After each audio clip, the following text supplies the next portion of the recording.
अस्सलाम वालेकुम बेटा जी। जो हमारा नेक्स्ट टॉपिक है जिसे हमने डिस्कस करना है वो टिश्यू की थर्ड टाइप है जिसे हम मसल टिश्यूज़ कहते हैं।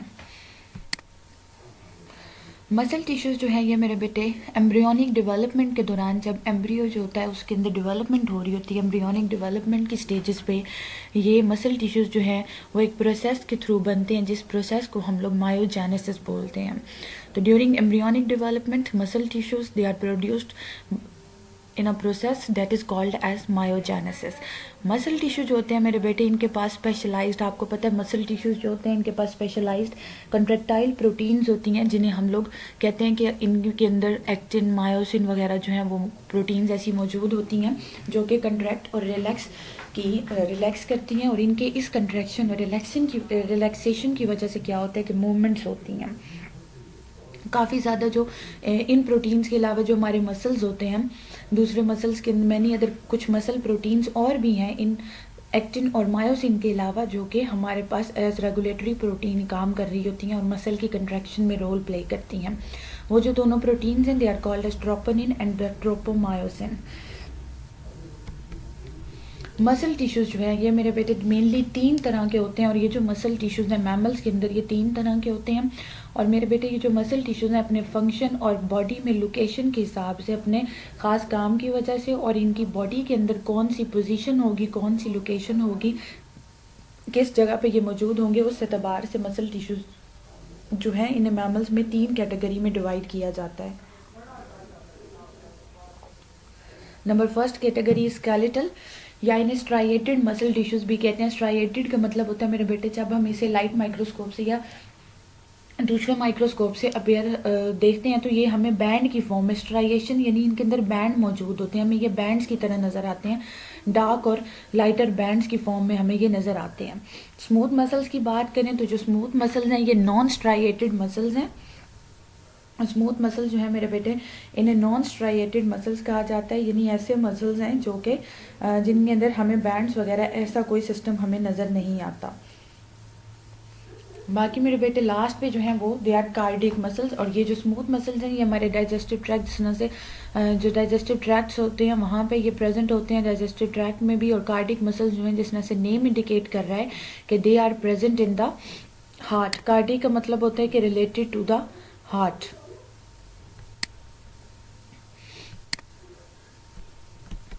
नेक्स्ट मेरे बेटे ये डायग्राम दिखाई हुई है जिसके अंदर आपको तीनों मसल्स की उनके खास लोकेशन के हिसाब से पता चल रहे दिखाई दे रहे हैं। जिस तरह से सबसे पहले हम कार्डिक मसल्स को लेके चलते हैं, लेकिन हार्ट की डायग्राम शो की गई है। इसका मतलब है कि कार्डिक मसल जो है they are present in the heart.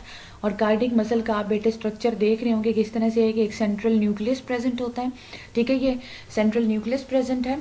और उसके बाद जो सेल्स हैं वो क्या हैं, हमें जो है ये सेल्स जो होते हैं कार्डिक मसल्स के, इनके अंदर मेरे बेटे इंटरकलेटेड डिस्क मौजूद होती हैं। इसको हम नेक्स्ट जाके जब हम कार्डिक मसल को डिटेल में स्टडी करेंगे वहाँ हम इस चीज़ को डिस्कस करते हैं।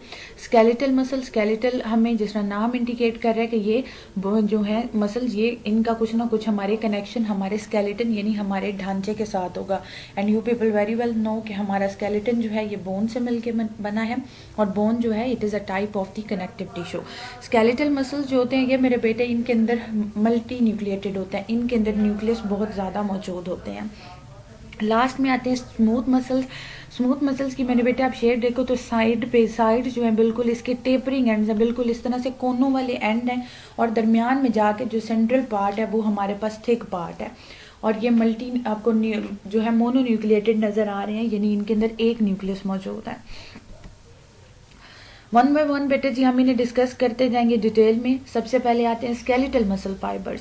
स्केलेटल मसल फाइबर्स जो हैं ये बहुत लॉन्ग होते हैं, ये लंबे होते हैं साइज में। बाकी डेवलप करते हैं किस तरह से, मेसोडर्मल सेल जिस तरह से मायोब्लास्ट जो कि एम्ब्रियोनिक सेल्स होते हैं। और क्योंकि अभी हमने बेटे बात की मायोजेनेसिस के प्रोसेस के थ्रू ये मसल टिश्यूज जो है हमारे पास बनते हैं, तो ये मेसोडर्मल सेल्स की फ्यूजन की वजह से ये बनते हैं, ठीक है। और मायोब्लास्ट सेल्स जो कि एम्ब्रियोनिक सेल्स होते हैं बेसिकली ये रिस्पॉन्सिबल होते हैं इनको बनाने के लिए। बिकम वेरी लार्ज, और हमारी जिस तरह से आप देखते हैं कि हमारी लार्ज जो बोन्स हैं, जिस तरह से हमारी थाई की बोन है ये काफ़ी ज़्यादा लंबी है, और इसके साथ जो मसल जाहिर बात है अटैच होंगे वो भी लेंथ में ज़्यादा होंगे। आप अपने बाइसेप्स ट्राइसेप्स देख लें, ठीक है। तो ये स्केलेटल मसल फाइबर जो होते हैं ये लॉन्ग होते हैं और कंटेन 100 ऑफ न्यूक्लियाई। इनके अंदर न्यूक्लियस जो होते हैं वो स्केलेटल मसल फाइबर्स के अंदर बहुत ज़्यादा स्केलेटल मसल सेल्स में न्यूक्लियस बहुत ज़्यादा मौजूद होते हैं, इसी वजह से they are called as multinucleated. Sarcolemma क्या होता है? स्केलेटल मसल फाइबर के अंदर जो स्केलेटल मसल्स होते हैं इनके अंदर सार्कोलीमा प्रेजेंट होता है। सार्कोलीमा एक्चुअली हम क्या कहते हैं कि जो स्केलेटल मसल के अंदर, स्केलेटल मसल्स के अंदर जो सेल होते हैं, जो कि मसल सेल होते हैं, उनके आसपास जो मेम्ब्रेन मौजूद होती है उसे मेरा बेटा कहा जाता है सार्कोलीमा। सार्कोलीमा क्या करती है? ये सार्कोप्लाज्म को सराउंड करती है। अब सार्कोप्लाज्म क्या है? जो मसल फाइबर है, जो स्केलेटल मसल फाइबर है, ठीक है, उनका जो सारा साइटोप्लाज्म होता है, स्केलेटल मसल फाइबर का जो सारा साइटोप्लाज्म, उसके आसपास जो मेम्ब्रेन प्रेजेंट है उसको हम क्या कहते हैं? वो मेम्ब्रेन सार्कोलीमा है। और सार्कोलीमा मेम्ब्रेन के अंदर जो मसल फाइबर का साइटोप्लाज्म है उसे हम लोग सार्कोप्लाज्म बोलते हैं। A change in transmembrane potential, और इस सार्कोलीमा जो कि मेम्ब्रेन है, इसके जैसे ही आपको पता है कि मेम्ब्रेन जो है उनका पोटेंशियल मेंटेन रखते हैं, ठीक है, जिस तरह से ही जो ट्रांस मेम्ब्रेन पोटेंशियल है उसके अंदर चेंजिंग आती है, सार्कोलीमा की जो ट्रांस मेम्ब्रेन पोटेंशियल है इसके अगर पोटेंशियल में कोई थोड़ी बहुत भी चेंजिंग आती है तो उसकी वजह से क्या होता है कि मसल, जो स्केलेटल मसल्स हैं, दे आर स्टिमुलेटेड, और फिर क्या होता है कि इनमें कंट्रैक्शन स्टार्ट हो जाती है। और तमाम रीजन जो होते हैं सेल के, एक सेल के तमाम रीजन जो हैं वो इकट्ठे एक टाइम पे ही कंट्रैक्ट करते हैं, तभी तो हमारे पास कंट्रैक्शन का जो है वो कंट्रैक्शन हमें नजर आती है। अब यहाँ से आपको थोड़ा सा ज़्यादा क्लियर होगा, this is actually the structure of the skeletal muscles. Skeletal muscle का स्ट्रक्चर कैसे होता है? सबसे पहले मेरे बेटे मायोफिब्रिल की बात करते हैं। वो जो हम कह रहे हैं ना कि मसल फाइबर प्रेजेंट होते हैं, मायोफिब्रिल मसल फाइबर को भी बोलते हैं, हम लोग कह रहे होते हैं। ये जो मायोफिब्रिल, आप ये सारा स्ट्रक्चर हम बाद में देखेंगे, पहले आप देखें कि ये जी आपके पास मायोफिब्रिल मौजूद है। ये जो मायोफिब्रिल है मेरे बेटे आपके पास, ये मायोफिब्रिल क्या कर रहा होता है? मायोफिब्रिल एक सिंगल आपके पास क्या है? आप कहते हैं कि जी एक सिंगल जो फाइबर है, मसल फाइबर जो स्केलेटल मसल्स में प्रेजेंट होता है, उस एक सिंगल मसल फाइबर को हम लोग मायोफिब्रिल कहते हैं। आप देख रहे हैं जी मल्टी न्यूक्लिएटेड है। ये जो मायोफिब्रिल होते हैं इनके आसपास जो ये जो ढेर सारे, अब ये जो अंदर बेटा जी आपको सारे नजर आ रहे हैं ना, ये ढेर सारा ग्रुप, ये जो इस तरह से ये चीजें अंदर नजर आ रही हैं, फिर यहाँ पे ये ढेर सारा बंडल सा नजर आ रहा है, तो ये मेरे बेटे क्या है कि ये जो आपके पास ये तो एक वो हो गया ना कि मसल फाइबर है, ठीक है। इस मसल फाइबर के अंदर ये जो सारा मसल फाइबर है, ये सारा एक मसल फाइबर है। इस मसल फाइबर के अंदर आप देखिए छोटे छोटे पोर्शन आपको नजर आ रहे हैं। उस एक पोर्शन को अगर हमने बाहर निकाल के, जिस तरह ये कर्सर मूव करे, यानी उस एक पोर्शन को अगर आप बाहर निकालेंगे तो इसे आप कहते हैं कि ये जी मसल फाइबर है, यानी मसल सेल्स हैं। इनके आसपास मेरे बेटे जो मेम्ब्रेन मौजूद है उन्हें हम कहते हैं सार्कोलीमा मेम्ब्रेन मौजूद है। और इन सेल के अंदर जो मसल सेल है, इनके अंदर जो साइटोप्लाज्म है, इसे आप लोग क्या कहते हैं? सार्कोप्लाज्म। अब मेरे बेटे ये आगे 3 लेयर्स की बात की गई है, एंडोमीसियम, पेरीमीसियम एंड एपीमीसियम। एंडोमीसियम क्या है मेरे बेटे? एंडोमीसियम ऐसी है, एक ऐसा टिश्यू है जो कि एक सिंगल मसल सेल को सराउंड करता है, ठीक है। जो अब आपके पास ये जो सारी है सार्कोलीमा, तो इस सेल के आसपास प्रेजेंट होने वाली मेम्ब्रेन है ना, तो एंडोमीसियम क्या है? एंडोमीसियम वो टिश्यू है जो कि उस एक मसल सेल को सराउंड करता है। पैरामीसियम क्या है? पैरामीसियम है कि वो टिश्यू जो कि एक बंडल ऑफ मसल फाइबर। अब यहाँ पे क्या है, आप देख रहे हैं ये एक बंडल मौजूद है। ये बंडल किस चीज का है? ये मसल फाइबर्स का एक बंडल है। इस मसल फाइबर के बंडल को जो टिश्यू कवर करेगा या जो टिश्यू इसको सराउंड करेगा उसे आप पेरीमीसियम बोलेंगे। और थर्ड कैटेगरी में एपीमीसियम क्या है? एपीमीसियम ऐसा टिश्यू है जो कि एक एंटायर मसल बैली को कवर करेगा। एक बहुत बड़ी मसल बैली, यानी एक बहुत बड़ा जो स्ट्रक्चर होगा मसल की, जो एक बैली, एक फुल पोर्शन जो होगा, बहुत बड़ा मसल का पोर्शन, स्केलेटल मसल का पोर्शन, उसे कवर करने वाली चीज जो है वो एपीमीसियम कहते हैं। और मसल बैली हम लोग बेटे कहते भी हैं कि एंटायर जो माइक्रोस्कोप के नीचे देखे जाने वाला ऑर्गन जो है, एंटायर माइक्रोस्कोपिक ऑर्गन, उसको आप लोग मसल बैली बोलते हैं। उसको सराउंड करने वाला एपीमीसियम, फिर एक सिंगल मसल सेल को सराउंड करने वाला टिश्यू एंडोमीसियम, और एक बंडल जो है मसल फाइबर का, उसको जो सराउंड कर रही है वो चीज पेरीमीसियम है। अब मेरे बेटे जो हमने पीछे भी पढ़ा था कनेक्टिव टिश्यू में भी हम ये चीज डिस्कस कर चुके हैं कि स्केलेटल मसल्स जो होते हैं या मसल्स जो हैं, they are attach with the bone by means of the tendon, ये जो टेंडेंट्स हैं वहाँ पे लिगामेंट्स का भी जिक्र था, ligaments bone to bone attachment करते हैं, बट ये जो टेंडन जो कि एक कनेक्टिव टिश्यू है और हमारे पास टाइप जो है वो लूज कनेक्टिव टिश्यू की एक टाइप है, ये आपके पास जो है कनेक्ट करती है मसल को, स्केलेटल मसल्स को बोन के साथ। मायोफिब्रिल देख लेते हैं। मायोफिब्रिल जो होते हैं they are 1 to 2 micrometre in diameter होते हैं। इनकी लेंथ वाइज सब डिवीजन होती है। मसल फाइबर्स जो होते हैं इनके अंदर एक मसल जो स्केलेटल मसल्स हैं उनके अंदर ये लेंथ वाइज लंबे लंबे फॉर्म में ये अरेंज हुए होते हैं, और ये जिन प्रोटीन से मिलके बने होते हैं, प्रोटीन फिलामेंट से मिलके ये जो मसल फाइबर बने होते हैं, उन प्रोटीन फिलामेंट्स को हम लोग मायोफिलामेंट्स बोलते हैं। यही मायोफिलामेंट्स जो हैं एक्चुअली ये रिस्पॉन्सिबल होते हैं मसल कंट्रैक्शंस के लिए। आगे फर्दर मायोफिलामेंट्स जो हैं इनकी दो कैटेगरीज हैं। या तो मायोफिलामेंट्स जो हैं ये मेरे बेटे थिन फिलामेंट्स होते हैं जो कि प्रोटीन एक्टिन से मिलके बने होते हैं। अभी हमने पीछे कहा कि actin and myosin are the two proteins which are present in the muscles and they are responsible for the contraction and the relaxation. Thin filaments जो हैं ये हमारे पास एक्टिन प्रोटीन से मिलके बने हुए हैं, और जो थिक फिलामेंट्स हैं they are made up of the protein myosin. Muscle striation, वो जो मसल के अंदर हमें स्ट्राइएशन नजर आ रहे होते हैं, जो बैंड्स नजर आ रहे होते हैं, जो स्ट्रिप्स नजर आ रही होती हैं, तो ये जो स्ट्रिप्स और जो स्ट्राइएशन पैटर्न है ये मायोफिब्रिल के अंदर मौजूद होता है। इसके अंदर क्या होता है कि ऑल्टरनेटिंग डार्क और लाइट बैंड्स जो है हमारे पास मौजूद होते हैं। लाइट बैंड, डार्क बैंड जो होते हैं ये मेरे बेटे थिक फिलामेंट्स होते हैं, इनको आप ए बैंड भी बोल रहे होते हैं। दोबारा सुने मेरे बेटे, अल्टरनेटिंग डार्क और लाइट बैंड जो है बैंड्स की वजह से क्या होता है, ये इन अल्टरनेटिंग डार्क और ये लाइट पोर्शन जो हमें नजर आ रहे थे ये असल में थिक और थिन फिलामेंट्स की वजह से होते हैं। जो थिक फिलामेंट्स हैं इनको ए बैंड भी बोला जाता है, और यहाँ पे ये थिक होते हैं, यानी यहाँ पे जो आपके पास अभी आपने पढ़ा कि थिन फिलामेंट्स जो हैं ये प्रोटीन एक्टिन से मिलके बने, और थिक फिलामेंट जो है वो प्रोटीन मायोसिन से मिलके बने हैं। अब मायोसिन जो होती है उसकी ज़्यादा वहाँ पे पोर्शन होता है, इसलिए लाइट वहाँ से इजीली पास नहीं कर सकती, तो वो एरिया जो होता है वो हमें जब माइक्रोस्कोप के नीचे हम ऑब्जर्व वगैरह करते हैं तो हमें डार्क अपेयर्ड होता है। लेकिन जो थिन फिलामेंट है उसके अंदर एक्टिन की इतनी ज़्यादा डेपोजिशन, क्योंकि वो बहुत ही पतला सा जो होती है वहाँ पे पतला सा फिलामेंट होता है, और उसके अंदर लाइट जो है वो इजीली पास कर जाती है, तो इसको हम लोग आई बैंड पे बोलते हैं। और ये थिक फिलामेंट को इसी एबिलिटी की वजह से कि इनमें से लाइट पास नहीं होती, we call them as an isotropic bands and they are called as isotropic bands, यानी इनमें से लाइट पास हो जाती है, इनमें से लाइट नहीं पास होती। अब मेरे बेटे ए बैंड जो होता है, ए बैंड, इसके अंदर सेंटर में एक लाइन मौजूद होती है जिस लाइन को हम लोग एम लाइन बोलते हैं, ठीक है। और ये एक सार्कोमेयर के अंदर जो है वो मिडल के अंदर पोर्शन प्रेजेंट होता है। एक मिडिल लाइन जो होती है सार्कोमेयर की, वो बनाने वाली सार्कोमेयर जो होता है मेरे बेटे एक पोर्शन होता है, एक ऐसा पोर्शन जिसके अंदर क्या होता है कि आपके पास साइड्स पे दोनों पे आई बैंड मौजूद होते हैं और सेंटर में आपके पास ए बैंड मौजूद होता है। एक छोटा सा पोर्शन की बात कर रहे हैं हम लोग।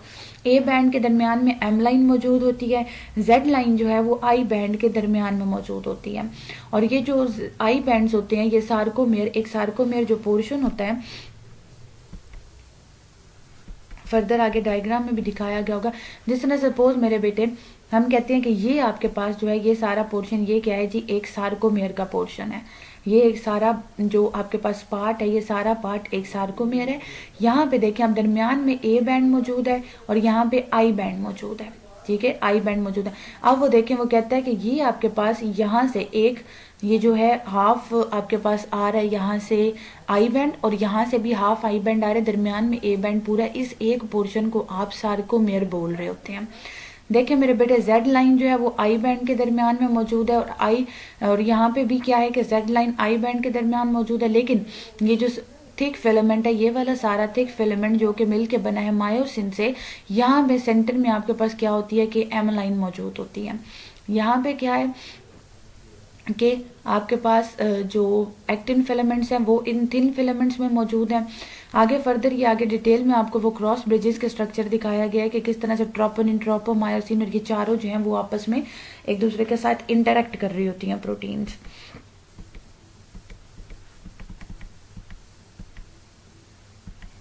हाँ जी, zone of overlap, zone of overlap जो होता है वो क्या है कि जहाँ पे थिक और थिन फिलामेंट जो हैं ये आपस में ओवरलैप कर रहे हो। जोन ऑफ ओवरलैप क्या है, वो एरिया जहाँ पे थिक और थिन फिलामेंट्स जो हैं वो आपस में ओवरलैप कर रहे हो। एच जोन क्या है, the area around the M line, M line के आसपास वाला एरिया जो है इसको हम एच जोन कहते हैं। और इस एच जोन के अंदर सिर्फ थिक फिलामेंट ही होते हैं और थिन फिलामेंट्स नहीं होते। टाइटिन। टाइटिन आगे आपको मैं स्ट्रक्चर में दिखाती हूँ। टाइटिन कहाँ पे, टाइटिन मेरे बेटे ऐसे प्रोटीन के स्ट्रैंड्स की फॉर्म में ये मौजूद होते हैं। ये ऐसे प्रोटीन्स हैं जो कि कहाँ होते हैं, जेड लाइन जो होती है, reach from the tips of thick filament to the Z line, जो है थिक फिलामेंट की टिप से ये जेड लाइन तक मौजूद होते हैं। और ये फिलामेंट को स्टेबलाइज करने में, उसकी स्टेबिलिटी बढ़ाने में ये प्रोटीन जो है वो अपना रोल प्ले कर रही होती है। ठीक है मेरे बेटे, ये है आपके पास जोन ऑफ ओवरलैप। और एच जोन क्या है, यहाँ पे दरमियान में एम लाइन मौजूद होती है और एम लाइन के आसपास वाला ये एरिया और ये एरिया जो कि इस दरमियान वाली एम लाइन के आसपास मौजूद होता है, इसको हम एच जोन कहते हैं। एच जोन ऐसा एरिया होता है जिसमें सिर्फ थिक फिलामेंट्स प्रेजेंट होते हैं, थिन फिलामेंट्स मौजूद नहीं होते। मसल कंट्रैक्शन जो है, it is caused by the interaction of the thick and thin filament. जब थिक और थिन फिलामेंट्स आपस में एक दूसरे के साथ इंटरेक्ट करते हैं तो एक उनमें ओवरलैपिंग देखी जाती है, फिर क्या होता है कि आपके पास मसल जो है वो कंट्रैक्ट करते हैं। थिक फिलामेंट की बात करी जाएगी आपके पास बेटा जी, थिक फिलामेंट के यहाँ नीचे एक स्ट्रक्चर दिखाया गया उन्होंने। थिक फिलामेंट के अंदर क्या है कि ट्विस्टेड मायोसिन सब यूनिट मौजूद है, ट्विस्टेड मायोसिन के सब यूनिट मौजूद है और इनके अंदर स्ट्राइटिन भी, ये जो आपके पास क्या है कि ये जो मायोसिन मौजूद है और ये आपके पास टाइटिन का स्ट्रक्चर प्रेजेंट है जो हम कह रहे थे ना, जो एक्चुअली। और यहाँ पे अगर आप डायग्राम में देखें तो ये जो एरिया इनसाइड आपको नजर आ रहा है, ये जहाँ पे कर्सर मूव कर रहा है बेटे जी, ये क्या है, ये टाइटिन प्रोटीन मौजूद है और एक्चुअली इसकी मौजूदगी जो है वो यहाँ पे स्टेबिलिटी बढ़ा रही होती है। ठीक हो गया मेरे बेटे। और ये वो आपके जो एम लाइन की मैं बात पीछे भी कर रही थी, वहां शो नहीं की गई थी, ये एम लाइन है। ठीक है, और इस सारे एरिया को जो कि एक जेड लाइन से लेकर दूसरी जेड लाइन तक इस सारे एरिया को आप सार्कोमेयर बोलते हैं। अब एच जोन वो एरिया जो एम लाइन के आसपास मौजूद है, लेकिन उसमें सिर्फ थिक फिलामेंट मौजूद है, थिन फिलामेंट मौजूद नहीं है। डायग्राम में आपको इजिली ये चीज क्लियर हो रही है। देन हम बात करते हैं हमारे पास थिन फिलामेंट की। ये जो थिन फिलामेंट पोर्शन एक दिखाया गया, ये जो रेड कलर का है, ये तो वो मेरे बेटे, अब ये पोर्शन यहाँ उन्होंने बड़ा करके दिखाया हुआ है आपको। आप यहाँ देख सकते हैं कि ये टाइटिन, ये आपके पास ये टाइटिन का एरिया है, यहाँ पे कर्सर मूव कर रहे हैं। और बाकी ये आपके पास ये जो चीज है, ये आपके पास क्या है कि जी एक्टिन से मिलके ये पूरी पोर्शन जो है वो आपके पास बना हुआ है। ये है मेरे बेटे आपके पास थिक फिलामेंट और थिन फिलामेंट का स्ट्रक्चर। और यहाँ पे ये वो आपको कह रहे हैं कि जी मायोफिब्रल है। मायोफिब्रल अभी हम पीछे बात करके आए हैं कि मसल सेल जो हैं उनको ही आप कह रहे होते हैं। स्केलेटल मसल कंट्रैक्शन, इसमें मेरे बेटे आप लोगों ने अपनी सेकंड ईयर में स्लाइडिंग फिलामेंट थ्योरी पढ़ी होगी, उसमें क्या होता है कि मसल कंट्रैक्शन के बारे में बताया गया है कि जब मसल जो है वो आपस में कंट्रैक्ट करते हैं तो क्या होता है कि जो थिन फिलामेंट्स होते हैं सार्कोमेयर के इस सार्कोमेयर यहाँ से लेकर यहाँ तक सार्कोमेयर है, इस सार्कोमेयर के जो थिन पोर्शन होते हैं, सार्कोमेयर के जो थिन पोर्शन होते हैं, ये वाला थिन पोर्शन ये क्या करता है, slide toward the M line, ये एम लाइन की तरफ मूव करते हैं। ये जो थिन फिलामेंट्स हैं ये स्लाइड एम लाइन की तरफ मूव करते हैं। और क्या करते हैं कि जब ये एम लाइन की तरफ मूव करते हैं तो उसकी वजह से क्या होता है कि क्योंकि दरमियान में थिक फिलामेंट मौजूद है, तो फिर जो ए जोन की विड्थ है, यहाँ पे ए जोन जितनी भी है उसकी विड्थ तो एक जैसी रहती है, क्योंकि मेरे बेटे आपके पास जो थिक फिलामेंट है वो अपनी पोजीशन पे ही रहते हैं, लेकिन जो थिन फिलामेंट होते हैं वो थिक फिलामेंट की टुवर्ड्स मूव करते हैं। और जेड लाइन जो होती हैं वो एक दोनों आई बैंड की जो जेड लाइन होती हैं वो एक्चुअली आपस में वो ज़्यादा आगे की तरफ मूव करती हैं, वो ज़्यादा क्लोजर मूव करती हैं टुवर्ड्स द थिक फिलामेंट की तरफ। ये मेरे बेटे एक रेस्ट पे डायग्राम दिखाई गई, आप देख सकते हैं कि ये रेड वाला पोर्शन सारा ये आपके पास आई बैंड है, जेड लाइन है, और ये आपके पास क्या है कि ये एरिया जो है वो आपके पास यहाँ पे भी जेड लाइन मौजूद है, यानी ये आपके पास थिन फिलामेंट है, ये भी थिन फिलामेंट। ये दरमियान में जो पर्पल सा और ब्लू सा पोर्शन दिखाया गया, ये आपके पास क्या है, थिक फिलामेंट। अब आप देख रहे हैं मसल जैसे स्टिमुलस आया, मसल ने कंट्रैक्ट किया तो आई बैंड की जो जेड लाइन है ये ज्यादा क्लोजर मूव की हैं टुवर्ड्स द थिक फिलामेंट। और यहाँ पे भी क्या है कि ये जेड लाइन ज्यादा क्लोजर आ गए थिक फिलामेंट्स के। एच जोन भी डिक्रीज इन साइज हुई है, एच जोन पहले ऊपर एच जोन की विड्थ ज्यादा थी, यहाँ पे नीचे अब एच जोन की विड्थ भी कम हुई है।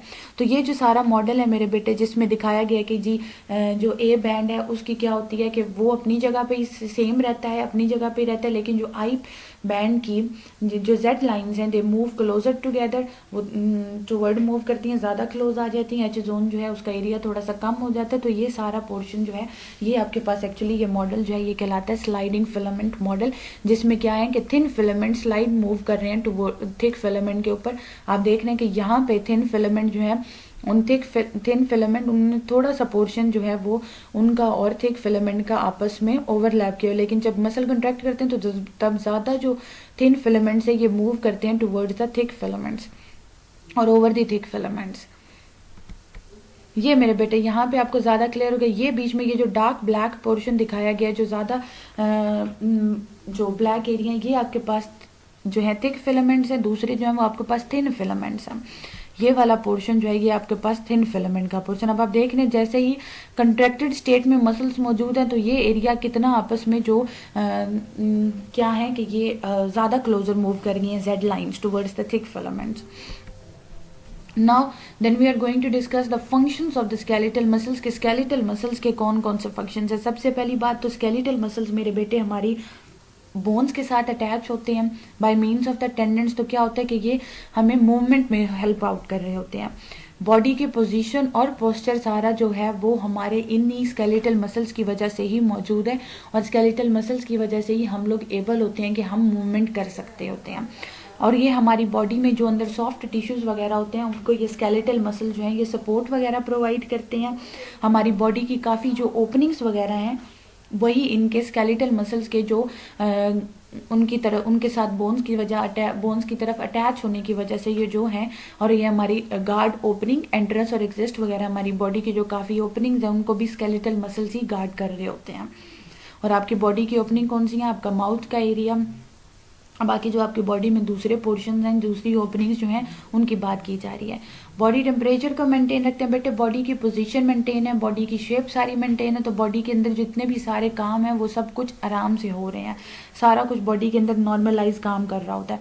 अगर बॉडी की पोजीशन ही मेंटेन ना रहे, हम में स्केलेटन ही मौजूद ना होता या हम में ये स्केलेटल मसल्स ही ना बोन के साथ अटैच होते तो हम लोग काबिल ही नहीं थे कि हम थोड़ी बहुत भी मूवमेंट कर सकें। बाकी मेरे बेटे स्केलेटल मसल्स जो हैं ये न्यूट्रिएंट रिजर्व्स को भी स्टोर कर रहे होते हैं। ये डिफरेंट फंक्शंस थे जो हमारे पास स्केलेटल मसल्स जो हैं वो बॉडी में परफॉर्म करते हैं।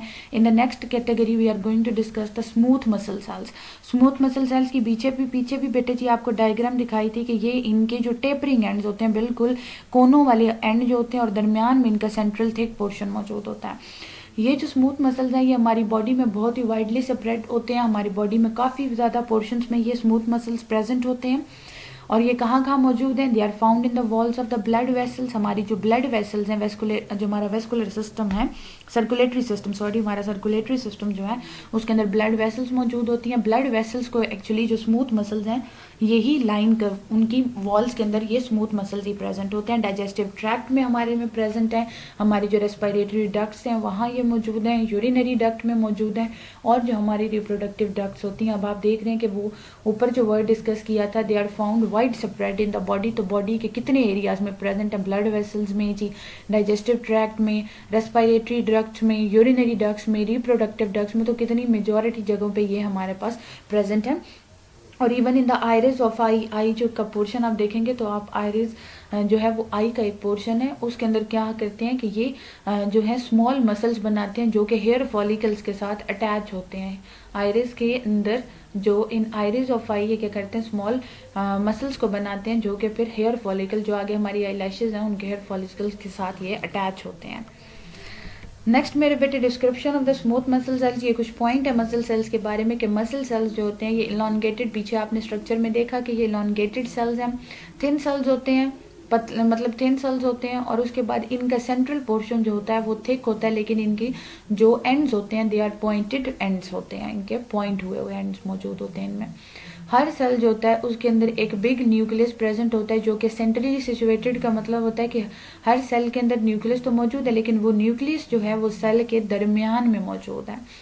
ये muscle never connected with the bone. ये मसल जो होते हैं ये बोन के साथ कनेक्टेड वगैरह नहीं होते, बल्कि ये हमारे जो दूसरे पोर्शन हैं जिस तरह यूरिनरी डक्ट, रेस्पिरेटरी डक्ट, उनके अंदर मौजूद होते हैं। ये बोन के साथ इनका कोई अटैचमेंट का सीन ही नहीं है, बोन के साथ ये नहीं अटैच होते।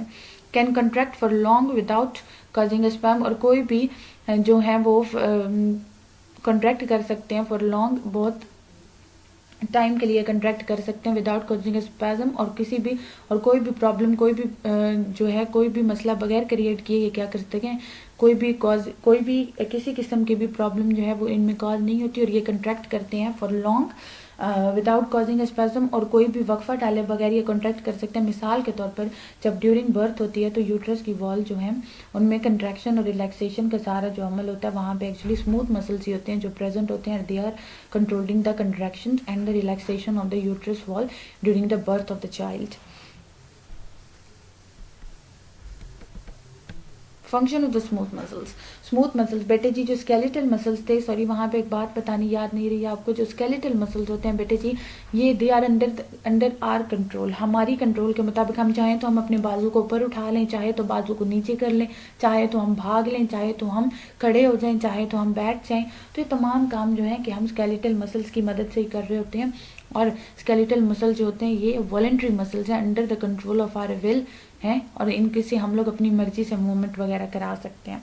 बट मेरे बेटे जी जो है in comparison to the smooth muscles, जो स्मूथ मसल्स होते हैं इनका अगर स्केलेटल मसल से कंपैरिजन किया जाए तो क्या होता है कि स्मूथ मसल जो है दे आर इनवॉलंटरी, क्योंकि ऑर्गन्स की मूवमेंट जो है जो कि हमारी लाइफ के बहुत इंपॉर्टेंट प्रोसेसेस वगैरह परफॉर्म कर रहे हैं, जैसे डाइजेस्टिव ट्रैक्ट में डाइजेशन वगैरह हो रही है सारी, वहाँ पे हम डाइजेशन में जिस तरह सपोज स्टमक की वॉल ही जो है वो कंट्रैक्ट और रिलैक्स कर रही है, वहाँ पे स्मूथ मसल जो होते हैं वो कंट्रैक्ट और रिलैक्सेशन में मदद देते हैं, ताकि बेटे जी स्टमक के अंदर जितना भी फूड है उसे स्टमक में मौजूद तमाम सिक्रीशन के साथ बहुत अच्छे से मिक्स कर लिया जाए, तभी स्टमक के वॉल के अंदर जो है वो कंट्रैक्शन और रिलैक्सेशन भी हो रही होती है और स्मूथ मसल्स वहाँ भी मौजूद होते हैं।